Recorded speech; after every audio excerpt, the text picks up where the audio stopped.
Hello everyone, and welcome to The Forge. Today we have World Eaters versus Sisters of Battle, again, by complete chance.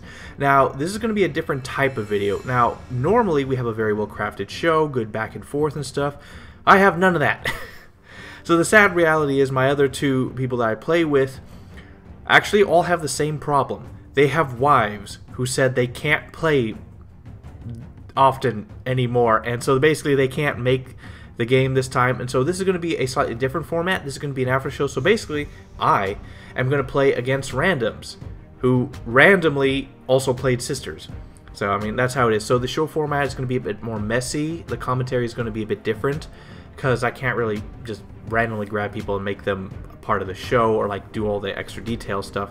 So this essentially is going to be more commentary light. It's just going to be really focusing on me and what I've done and basic movements that my opponent has done. So this is going to be more of a hybrid or half-light, I don't know what to call it, but this video or this type of video may become more common in the future as the other guys have wives who won't let them play.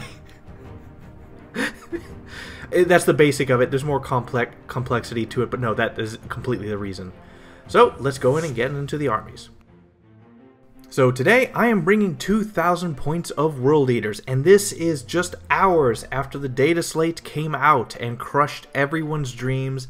I even heard that in some Reddits people were posting the suicide hotline, mostly Sisters and Chaos Space Marine players. Guys, you're overly dramatic. But essentially, I'm playing World Eaters, so I got the Christmas box set for Christmas and I want to test out my army. So the core of my army is going to be Angron, 10 Berserkers, a unit of Exalted and a unit of extra Exalted, or what is it, the 8-bound and the Exalted 8-bound. So in addition to that, I will take 2 Land Raiders, an additional 8-bound and Exalted 8-bound. The Exalted 8-bound will all have the anti-tank twin chain fists. The regular 8-bound champion will have the Lacerator, which is the stronger attack, like 4 attacks, strength 9, AP -2, 2 damage, or something like that. 2 units of Jackals, because the DATASLATE just completely crapped on my army. 10 Berserkers, who have a champion, and they have 2 of the guys with the heavy damage weapons, I can't remember, Eviscerators, I think, and 2 plasma pistols in total. And the Lord Invocatus for his scout ability. And that is my list. And my opponent brought Sisters. I could not believe it. I told him I've been playing Sisters non-stop for like the past 5 games in a row. He was like, do you want to find someone else to play against? Like, no, we're already here and it's getting late. So, however, there are some significant differences to this list. First off, it's not as good. Oh, sorry, that's being mean. So, because the points changes, things are a bit different. There are no Exorcists. There's 2 Immolators, 2 Rhinos, and a Castigator. There are 2 Penitent Engines, and there's 2 units of Nundums. One's with maces and one's with swords. The swords are on their own. Morgan Vol is leading the one with maces. 2 units of Seraphim that have Flamers, and one of them has Flamers, one of them has 2 Flamers and a bunch of bolt guns. Now, the difference is, there are 2 Sisters Repentia squads, which I've never seen before. They're surprisingly decent. Then 3 squads of Battle Sisters that have a Multi-Melta and Flamer. So surprising. And then, no wait, a Multi-Melta and Meltas. So the big 3 squads in the middle have Multi-Meltas, Melta. And then the small squads in the back there have, whatchamacallit, they have Flamers and such. And so they will be into the Rhinos, by the way. The big sister squad, wait, no, one of them will be in the Rhino, and one of the Repentia will be in the other Rhino. And that's how my opponent played.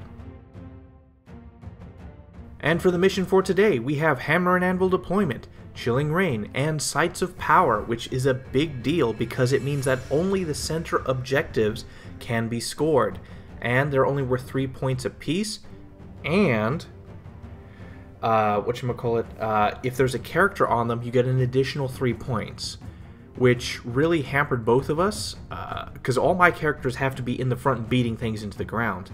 My opponent has only 1 character, Morgan Vol, so that actually kind of screwed us both in a way, because my characters need to be off the objectives beating enemies to death.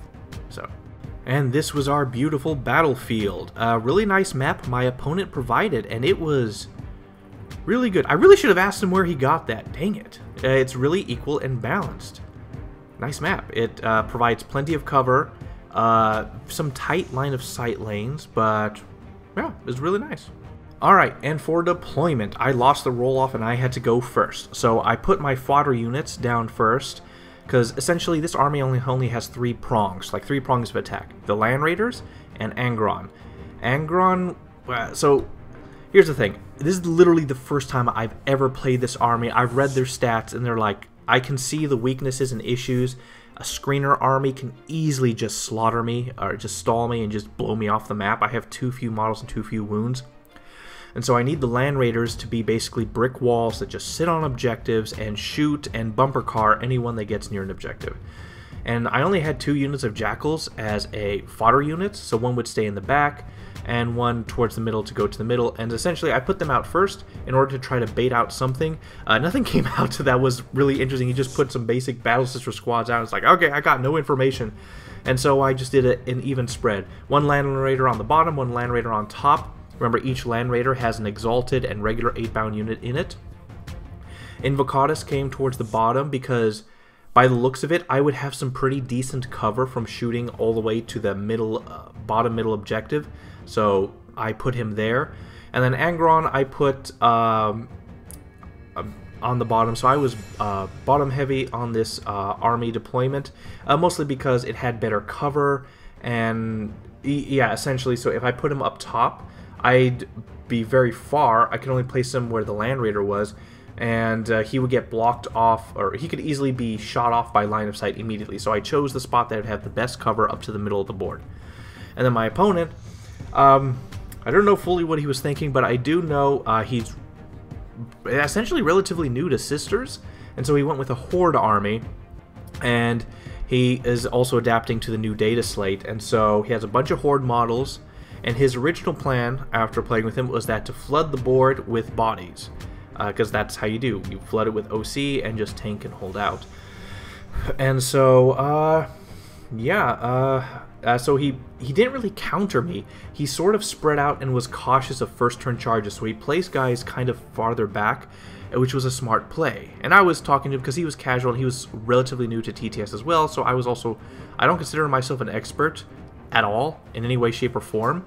So I just coached him through like the basic ideas, what would happen and stuff like that. And yeah, and so he placed his army with a good distance back, preparing for shooting, but also to countercharge me. Alright, with a bunch of pre-game moves for scouts, so I won the roll-off to go first. And so, pre-game move, we both chose tactical secondaries, by the way, forgot to get that. Essentially, so my Lord Invocatus got to scout first, but so how he works is at the very beginning, well, like before the first battle round, he selects up to 2 other units and gives them the scout ability for the rest of the game. So I was free to move him first, and he wouldn't move out of the range of others. So I like the way that was written. And so unfortunately I only had the other Jackals, so they moved up to get closer to the middle. They originally were going to kind of slide towards the top objective, but yeah. And so Lord Invocatus got closer to the bottom objective, the yellow unit of Jackals moved up towards the top objective, and he had his guys move forward to hug the walls, essentially, to get closer. And those units that he has in front, I will have flamers.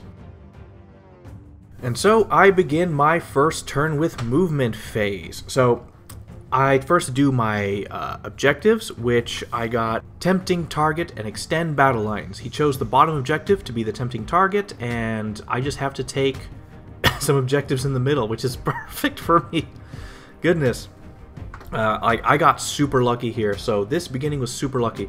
So when I did my favorite of corn roll for the 8 dice, I got 2 6s essentially, or was it triple 5? I basically got advance and charge and plus 2 inches to my movement. So I just flew across the board, and then Angron, when I made him run, he rolled a 6 to run. So he advanced 22 inches on his first turn. That is ridiculous.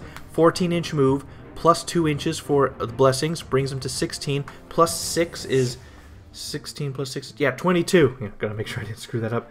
22 inches. Lord Invocatus just waltzed onto the objective. The Jackals, because how well, like, everything else my Land Raider did, I was like, okay, I'll put them in the middle. And I took the entire board on the first turn. That was ridiculous. And then my shooting phase. So essentially what happened here is my Land Raiders, which are the majority of my shooting. So they have 4 last cannon shots each, hitting on 3s, and they have twin linked. So the top last cannon, my shooting was messy because I realized I had 2 more shots like halfway through the shooting phase, because it's just sometimes how the data sheets read. So essentially, the top one only scored 1 wound against the emulator in front. The bottom Land Raider deleted the emulator on the bottom, and he rolled a 1 for his girls who came out, got a mortal wound. And then my squad of Khorne Berserkers fired. Their champions were in front, and they had 2 plasma pistols. So I deleted a few of theirs, of the sisters. And yeah, and that was the shooting phase. Surprisingly, pretty decent. Knocked out. I didn't knock out 2 tanks, but man, yeah. And the charge and fight phase. Sorry, this new format is a little like talking with my opponent and stuff like that. It's a little hard for me to remember to get the phases done right. So basically, we're going straight into the fight phase. As far as charges, Angron charged the Rhino there. I went for the guarantee. I wasn't going to screw that up. The 8-bound charge the, whatchamacallit, the girls there. I actually forgot to record that. I started a little late. And the 8-bound up top, blue, charged the Rhino. Now, the Rhino actually is against the wall, but because of hitbox issues, wasn't there, but we placed a dice. So basically, yeah, we both understood and agreed to that. So the orange 8-bound deleted the Sisters of Battle. I did not move them back onto the objective. Then, which, looking back, was a mistake. Then, Angron deleted his Rhino that he had there, just like out of thin air, with 9 attacks at strength, was it like 17? AP minus 4, yeah, it was dead. And the girls, he rolled 4 dangerous terrain tests, whatever it's called, and 4 of his sisters just died right there. And then the exalted 8-bound up top just deleted that vehicle, just beat it into the ground. And that was the fight phase. A good first fight phase. And so, and the points phase, attempting target, I got max points. Extend battle ends, I got max points. I started the game off with 20. That was a very strong first turn. Actually, look, I won the lottery. I got the most perfect secondaries for the game right there. Then, I got the perfect Blood Tithe roll, giving me advance and charge, plus 2 inches to movement. And then I got forward, and I just took the middle and I took all the objectives, and Angron was deep into the enemy. I had tremendously good luck right there. And then in my opponent's movement phase. So, he basically moved to counter all my guys. He had a bunch of sisters run out and go towards the middle to deal with the Jackals there. He had his Penitent engines move south of Angron and to just countercharge all my guys, and his Paragon Warsuits also moved out. Now, Morgan Vol is in reserves with her unit of Paragon Warsuits. And so, yeah, he's essentially surrounding Angron, and so for objectives, he got no prisoners and bring it down. So basically, he just has to kill a lot, and he has to kill a Land Raider or Angron. Yeah, good luck with that. And so basically he positions himself to do this big countercharge against all my stuff. And he does get all the good movement. I mean, I'm right there. Alright, the shooting phase for my opponent. Essentially what he did is he took what sisters he had in the middle with flamers and stuff and just magged up my Jackals that were there and deleted them off the face of the earth. Yeah. And so then he went and took his multiple melta-guns that he had around the area and his Paragon Warsuits that were south of Angron, and he just fired everything into there. Now, these Paragon Warsuits do not have Morgan Vol, and as such, they whiffed really hard. In the end, all that mattered was one of the sisters used a stratagem for a grenade on Angron, and managed to do 2 mortal wounds to him. The Meltas from the Paragon Warsuit did not do jack, because I rolled really good on my 4-ups. A consistent theme in this game. But yeah, he survived, took all that shots, and it was just one sister spending a 1 CP stratagem that did wounds to him. Apart from that, the Paragon Warsuits also fired at my Land Raider with some multi-melt. It did, like, nothing to it, but they were able to delete one of my Exalted 8-bound with their grenade launcher thingies? Yeah. And so Angron, well, he didn't focus that much firepower into it. The Paragon Warsuits should have focused all their firepower into him. They spread him out and thought that the sisters and everything else would be good enough. It was not. And the charge phase. So he charged my orange Exalted 8-bound with his Paragon Warsuits, made it in, and then he charged all his sisters' Repentia and one of his Penitent Engines into Angron. By the way, apparently Sisters Repentia have a 5-up Feel No Pain, a 6-up Invuln save, and they have Strength 6 on their attacks, and with their squads they have reroll to hit and wound. Like, what is this? And the other Penitent Engine of his charged what was left of my Khorne Berserker squad. They've been shot a lot, and I completely forgot about their Blood Surge ability to move forward after being shot. So, yeah. And the fight phase. So, essentially, he had his small unit of Repentia swing on me. I don't know why. He should have started with the big ones first, because I do have 2 CP, so I could interrupt, but he, like, I guess he's a little bit new. He wasn't paying attention to that. And so he swung and did, like, 3 wounds to, yeah, they did 3 wounds to Angron with the small squad of Repentia that's on the left of him. And I rolled pretty well, but he also rolled really well. Like, dang. And then after that, I decided to interrupt. Now, this is my first time using the army. This was a mistake. I interrupted with my Exalted 8-bound at the bottom because I thought I had faith that they'd be able to kill these Paragon Warsuits. I forgot the Paragon Warsuits have like a 4-up invulnerable save. That's bull. And so, whatchamacallit.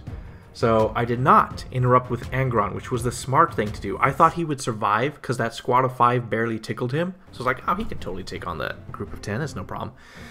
And so I swung with them, and they managed to kill 1 Paragon Warsuit in the end, which was sad.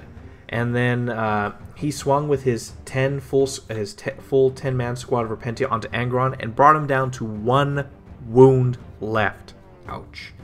And then his Penitent Engine swung as well on him and absolutely whiffed. So there was that.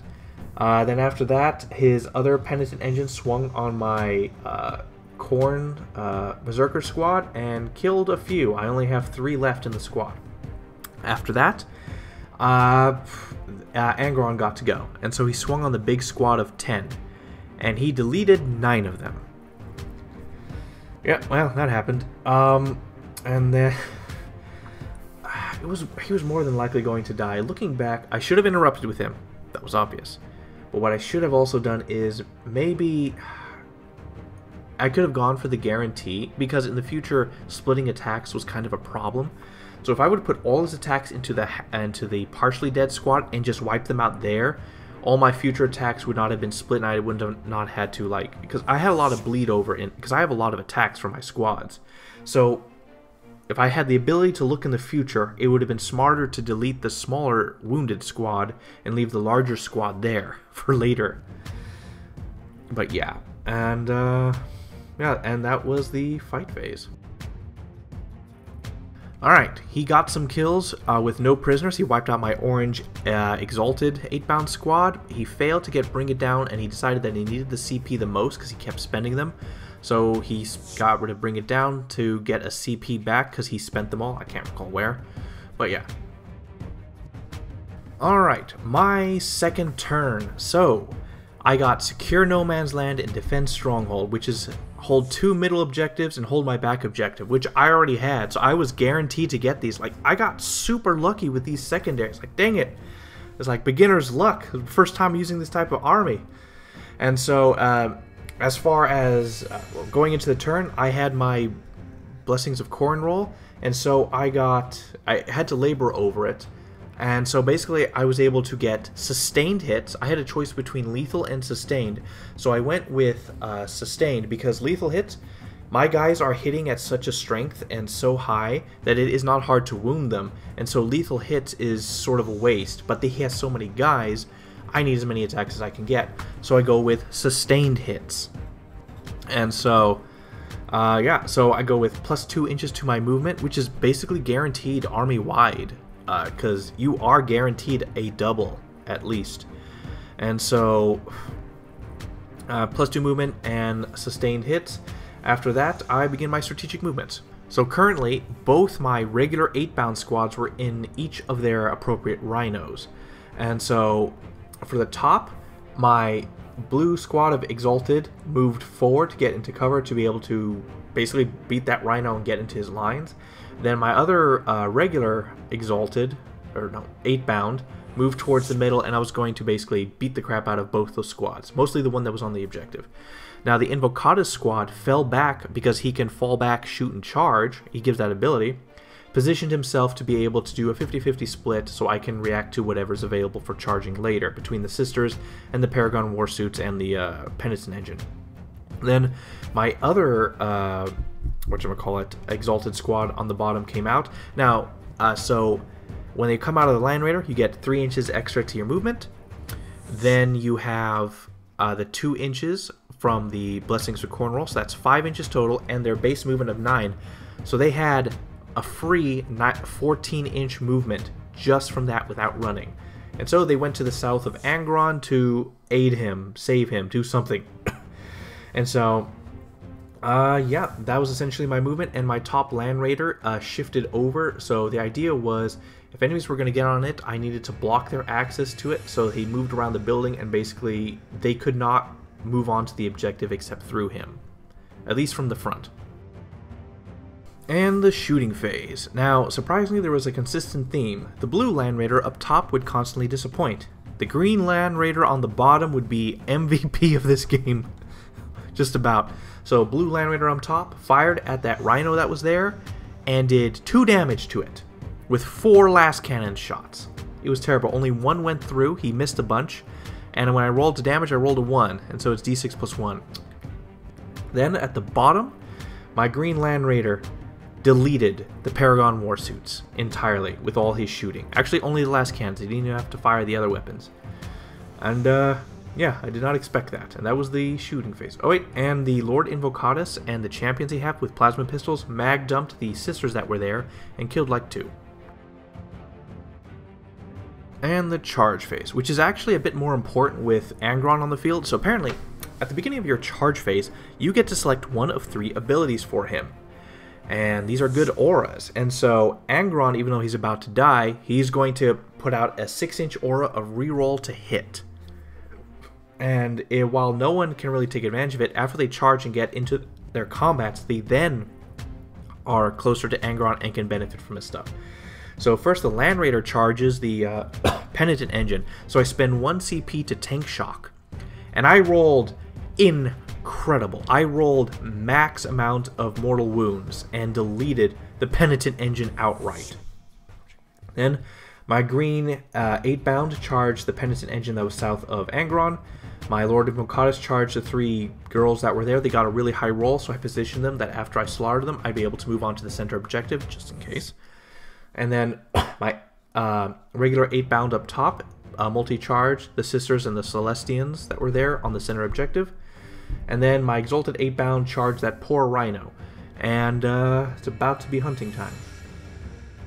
And now for the fight phase. So first, the green, whatchamacallit, the green 8-bound swung on the Penitent Engine and outright deleted it. Not even all of them needed to swing. Then the Lord Invocatus swung on the 3 chicks that were there and beat them into the ground. Yeah. And then after that, I then had the light blue 8-bound. 2 of them, the champ and a regular guy, swung on the girls. So I gave him the anti-tank weapon. I think I should have given him the one that has like 8 attacks. I think that might have been better. It wouldn't have been better against Space Marines, but I think more dedicated to anti-infantry role would have been superior for here. And so, yeah, so The 8-bound over there swung with him. They deleted the squad that was touching the objective, so completely freeing it up. And then the last guy swung on the sisters that were there and killed like 3 of them. Yeah. And then, of course, was there any doubt, the blue Exalted 8-bound got like 3 shiploads of ivory from that rhino. And then finally, when I had no more charges left, his Repentia swung on Angron with 1 wound left and killed him. And he did not explode. And that was it for Angron. He did pretty good. I played him poorly. I should have had him interrupt. It would have been much better. And that was the... yeah, that was the... and that was it. And so for points, I have Secure No Man's Land and Defense Stronghold. I basically maxed them out. Defense Stronghold is only worth 3. So... whatever. I did control 2 objectives at the start of my turn, but I put 9 there. So the thing is that so the objectives were worth 3. I controlled the top and the bottom. I did not control the center because he just obliterated me off the map. And so essentially what happened is, the reason I put 9 is because my Lord Invocatus was on there, but he was on there at the end of my turn, and so that's a mistake. It should be just 6 victory points. There's less than there. It's 6, not 9, but made that mistake then. Alright, so for my opponent's second turn, he did a lot of movement. His Seraphim came in from deep striking at my back line, of course. He had his sisters fall back from my 8-bound. Oh yeah, after they killed the rhino, they consolidated into his sisters to try to stop them from shooting, and it did work. I mean, they had to fall back. They have to pass a leadership check to fall back from Exalted 8-bound. That's one thing I do know. And they succeeded with 2 6s, by the way. That was ridiculous. So he was able to have his sisters fall back. Castigator moved up to deal with them. He had the squads, a big squad of sisters, rotate to deal around with my green regular 8-bound. And yeah, and so he was just going to begin picking and choosing his targets. And he also fell back from my teal 8-bound in the center. Yeah. And then the sisters' shooting phase. So starting off with his Seraphim in the back, mag dumped my Jackals. The bottom right ones nearly wiped them out, and then the ones on the top right finished him off, and then had some of the Flamers also shoot into my Exalted 8-bound that was in the center and killed one of them. Now here's the thing, because the home objectives do not matter for scoring at all, I could have spent 1 CP to make it so that my guys needed to be on the objective. Or it could have counted as being on the objective. If I die by shooting, or if they're just wiped off the objective without melee, or the objective still counts as mine, basically. I didn't spend it there, but I could have. But because the mission did not make it required, I was able to just get away with that. So saved a CP there. After that, he did a lot of shooting into me. So my opponent, I forgot to mention, got Tempting Target and Assassination. So I chose the top objective as the one he has to take, because... looking back, I probably should have made it the bottom one. And then Assassination, he has to kill my Lord Invocatus. And unfortunately, he was a bit new, and he completely forgot his assassination part. So he barely shot at my Invocatus squad. He mag dump. He fired 1 sister squad into my Exalted 8-bound in the top left with his Multi-Melta and Melta, and whiffed. It managed to do 1 wound to me. The Castigator also fired and just barely hurt me. I got a combination of him rolling like trash and a combination of me... should have been in Vegas, baby, for that one. So, yeah. He did well. My guys had great rolls for saves.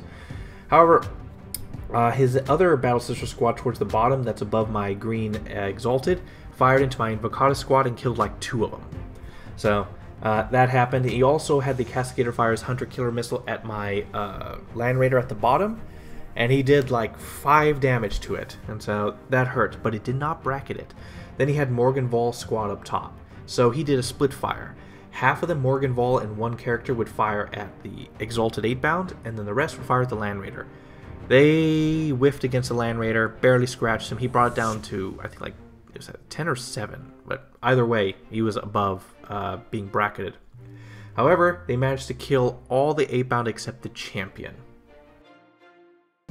Alright, the Sisters Charge phase. So, First off, he had Morgan Vol charge my 8-bound. So basically, he had Faith dice, being able to auto-make... he rolled very bad Faith die, but he had one put in a 5 to automatically make one a 5, and so all he needed to was roll a 4.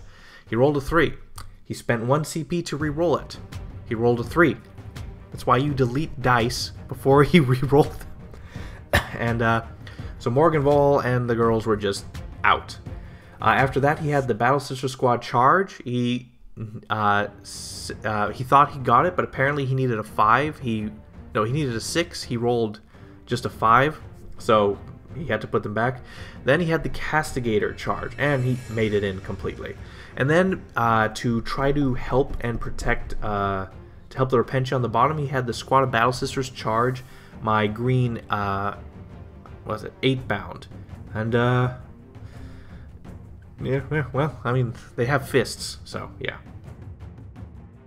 And the fight phase. So, Castigator swung first, did jack. His Battle Sister squad, 8 of them got to swing, did 1 wound. So then it was my turn to swing back. So the champ and the, what do you call it? Champ and 1 regular guy swung on the squad of 5 Repentia, deleted them. And then here's where I came to this arbitrary choice. So my other extra guy, I could, right now, swing on the last Repentia and almost guaranteed kill her apart from some really trash luck. Because she could kill him. And so if I decided instead to ignore that and risk it so I could swing on the sisters. And so I killed a bunch of the sister squad because I figured it would be a waste. So this is what I was talking about earlier when Angron, if he just deleted the smaller squad, I could then direct all my attacks into these bigger, chunkier squads instead. Because I had a lot of overflowing attacks. I could have broken them down, but it wouldn't have been a guarantee, really. And it would have gone into some weird, chancy stuff. And so the 8-bound guy killed a bunch of sisters, and then his Repentia just bonked him on the head and he fell over dead. And then my exalted 8-bound that was up there against the Castigator swung around and did 8 damage to it. Yeah, that was pretty good. And then ended the fight phase. And then the points. My opponent had a tempting target, so he was able to get... so after the Seraphim shoot, they get to move 6 inches. He was able to get 2 Seraphim onto the point. The Land Raiders OC is 5. So that's what happened. An assassination, my Lord Invocatus was completely unharmed. He wasn't able to bring that much shooting even into his direction, and so that ended his second turn, and we have decided to call it there. We did a little bit more like theory hammering and playing with what, because we wanted to see what a few units would do to each other, but overall it was really in my favor after that, and decided to call it there. Alright, so sorry about the format. This was like made like last minute stuff because unfortunately like life happens. Like in December we were like, alright, come January we're gonna go right back into it, and then life happens, and then one of them's like, my wife says I can't come back to really play for the next 2 months because I have to really focus on this, and then the other one was like, my wife will only let me play once a week and I'm preparing for a tournament, and so you're stuck. And so honestly, this type of format, I'm going to try to see if I can perfect it better because it's going to be more likely to happen. I might be able to play more, produce more videos with this format, but I mean, it's not as concrete and not as learner friendly, and you're only hearing my side of the story, really. So, overall thoughts on the game. I got super lucky, so I saw best case scenario of what the World Eaters can do. I tried to play it as smart as possible. The World Eaters have no shooting, and so 2 Land Raiders with all that anti-tank stuff and these brick walls were able to easily take care of most of the bigger threats, and I was able to just keep pumping out shots, delete a lot of stuff. The Land Raiders, very good on tank shock, so when we theory hammered a little bit out, the Seraphim on the top objective, what happened was move the Land Raider right next to them, fired all my last cannons into the Paragons and Morgan Vol, killed one, and then mag dumped the rest into the Seraphim squad, killed a bunch, and then I when the charge phase would tank shock them, and I rolled the tank shock, and I rolled 6 6s and 4 1s. So deleted that squad outright. So like, dang, the Land Raiders were being a wall that was just playing bumper cars, just like bumping everyone off the map with tank shocks. And so, as far as that goes, as far as world leaders, surprisingly, you can play them in a certain way that they're very tactically flexible, but you have to really pick your targets. Angron is actually very hard to revive. You need to roll 3 6s, and because of the new DATASLATE nerf, essentially before there was a warlord trait you could take that could allow you to re-roll the entirety of your blood roll, like every time you rolled it. That was now nerfed to once per game, because you also had a stratagem that allowed you to re-roll it for free, or not for free, for 1 CP, but just cuz, after you killed an enemy unit. So, I mean, it's possible, but it feels unlikely to roll 3 6s.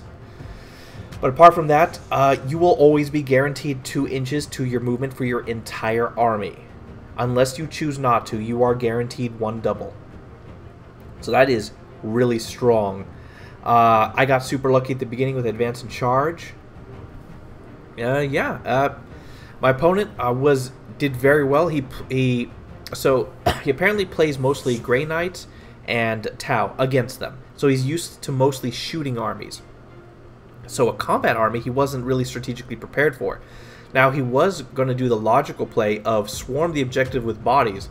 But because I went first, I basically just took the entire half of the board and was already in his face from turn 1 with Angron. That massive run up the board. My goodness, that was legendary. That was absolutely perfect. The absolute best case scenario. 22 inches of movement and then charge. Ugh. And so after that happened, he couldn't do the strategy of just swarm the objective with the bodies. And I was very surprised with the Land Raiders. They were stacking bodies. They were blowing up vehicles, running over enemies. The green Land Raider at the bottom killed 2 Paragon Warsuits. He also killed the Penitent Engine. The one on top did a slide move and just ran over a bunch of Seraphim that were just going onto the board. He's doing really well. And having an equal split of 8-bound and Exalted 8-bound dedicated to anti-infantry and anti-tank was really good for me to strategically move. And the fact that I didn't put all my guys out in the first go was very good, because then so I moved out, I got the first charge in, then my opponent countercharged all my guys. Then my other guys in the Land Raiders came out and did a further countercharge onto him. And that really made me have a good strategic viability to be able to counter upcoming threats. However, my jackals in the back got deleted, as I would always expect them to be. It's like, if anyone shows up in the back, my dudes are just dead. DATASLATE pretty screwed me over. Now that I think about it though, if I just did not bring that extra unit of jackals, I could have brought a rhino, and then I would have guaranteed held the back. Live and learn. But first game. And so, I know I didn't bring this before, but MVP, LVP. My MVP, it's tied between Angron and my Green Land Raider. The reason is because my Green Land Raider had a huge stack of bodies and was just knocking people off the objective.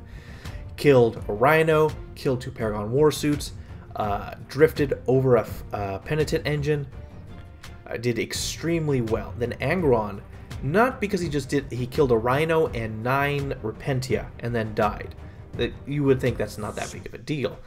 But because of what he did, his entire push with all those guys was stunted. He couldn't really move forward anymore. He had a huge body blocking. He couldn't really move onto either bottom or middle objectives because of him, which stalled his entire movement and allowed me to counter play everything.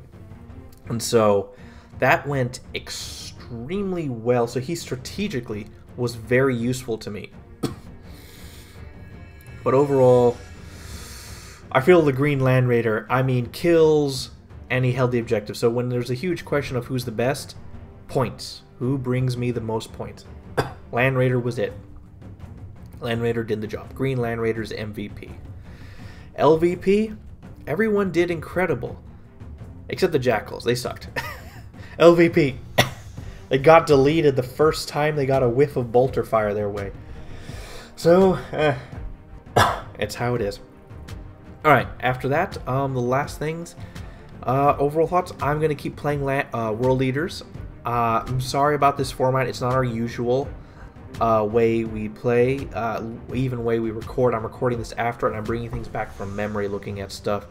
So, it's not our usual, but it's probably going to be a bit more common. In fact, it's probably going to be the mainstay. It's like, dang it. Well, I mean, hey, that's life. But anyway, I'm at least glad to have brought you this game. I actually really enjoyed it. It was fun.